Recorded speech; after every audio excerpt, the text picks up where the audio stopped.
মহালয়া একটি গুরুত্বপূর্ণ উৎসব যা দুর্গাপুজোর প্রেক্ষাপট তৈরি করে। এটি শুধু ধর্মীয় নয়, বরং সাংস্কৃতিক ও সামাজিক গুরুত্ব রাখে। এই দিনটি সাধারণত মা দুর্গার মর্ত্যে আগমনের পূর্বে উদযাপন করা হয় এবং এর সাথে জড়িয়ে আছে বহু পুরনো কাহিনী। মহিষাসুরের অত্যাচার গল্পের শুরুতে মহিষাসুর নামক একটি ভয়ঙ্কর দানবের কথা উঠে আসে। সে অসীম শক্তিশালী এবং তার অত্যাচারে দেবতা ও মানুষ সবাই ভীত। মহিষাসুর এতটাই ক্ষমতাশালী ছিল যে তিনি ইন্দ্রের রাজ্য দখল করে নিয়েছিলেন। দেবতারা অত্যাচার থেকে মুক্তির জন্য তারা শিব, ব্রহ্মা ও বিষ্ণুর কাছে সাহায্য চান। দেবতারা তাদের শক্তি, গুণ এবং সৌন্দর্যকে একত্রিত করে এক মহামহিমা নারীকে সৃষ্টি করেন, যিনি হলেন মা দুর্গা। মা দুর্গা খুব শীঘ্রই মহিষাসুরের বিরুদ্ধে যুদ্ধের জন্য প্রস্তুত হন। তার হাতে ছিল বিভিন্ন অস্ত্র, যা দেবতারা তাকে দিয়েছিলেন, যেমন ত্রিশূল, শাক, পদ্ম ও তরোয়াল। তিনি একটি সিংহের ওপর বসে যুদ্ধ করতে বের হন, যা তার শক্তির আরেকটি প্রতীক। যুদ্ধের কাহিনী মা দুর্গা যুদ্ধের ময়দানে প্রবেশ করলে মহিষাসুর তার বাহিনীর সঙ্গে লড়াই শুরু করে। যুদ্ধে দুজনের মধ্যে তীব্র সংঘাত শুরু হয়।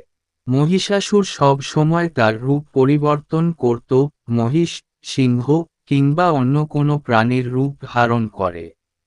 কিন্তু মা দুর্গা দৃঢ়তার সঙ্গে তাকে প্রতিহত করেন।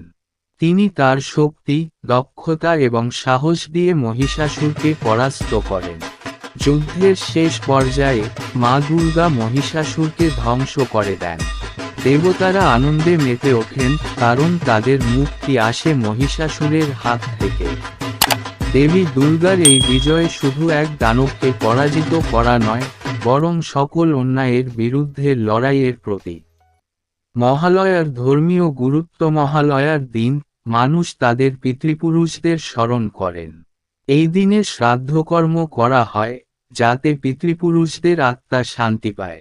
শ্রাদ্ধকর্মের সময় মানুষ মনে করে যে তাদের পিতৃপুরুষরা ফিরে আসবেন এবং মা দুর্গার কাছে নিজেদের প্রার্থনা পৌঁছাবেন। ছোটরা এই দিনটি উদযাপন করে বিভিন্ন গল্পের মাধ্যমে। তারা মা দুর্গার শক্তি, সাহস এবং মঙ্গল কামনায় বিশ্বাস স্থাপন করে। মহালয়া উপলক্ষে নানা ধরনের গান, শ্লোক ও কাহিনী শোনা হয়, যা তাদের মনোবল এবং আত্মবিশ্বাস বাড়ায়। সংস্কৃতি ও ঐতিহ্য। মহালয়া শুধুমাত্র একটি ধর্মীয় উৎসব নয়, এটি সমাজে ঐক্য এবং ভ্রাতৃত্বের প্রতীকও। মানুষ একত্রিত হয়ে মা দুর্গার আগমনের অপেক্ষা করে এবং উৎসবের আনন্দ উপভোগ করে। এই দিনে পূজা, সাংস্কৃতিক অনুষ্ঠান এবং বিভিন্ন প্রতিযোগিতার আয়োজন করা হয়। ছোটরা দল বেঁধে একসঙ্গে গান গায়, নাটক করে এবং মা দুর্গার বিভিন্ন রূপকে চিত্রিত করে। মহালয়ার সময় পরিবার এবং বন্ধুরা একত্রিত হয়ে আনন্দের সাথে সময় কাটায়। এটি তাদের মধ্যে ভালোবাসা ও সম্পর্কের বন্ধনকে আরও দৃঢ় করে। উপসংহার। মহালয়া হল মা দুর্গার আগমনের প্রথম দিন, যা সাহস, শক্তি এবং বিপদকে মোকাবেলা করার শিক্ষা দেয়। এটি ছোটদের জন্য এক অসাধারণ কাহিনী, যা তাদের সাহসী হতে এবং অন্যায়ের বিরুদ্ধে দাঁড়াতে উৎসাহিত করে। এই উৎসবের মাধ্যমে ছোটরা শুধু দেবীর গল্পই শোনে না, বরং জীবনের গুরুত্বপূর্ণ পাঠও গ্রহণ করে। মহালয়ার মাধ্যমে তারা শেখে যে সব বিপদের মোকাবেলা করতে হলে সাহস ও দৃঢ়তার প্রয়োজন। এটি আমাদের ঐতিহ্য, সংস্কৃতি এবং ধর্মের এক অপূর্ব মিলন মেলা। ভিডিওটি ভালো লাগলে লাইক ও শেয়ার করুন, চ্যানেলটি সাবস্ক্রাইব করুন। ধন্যবাদ।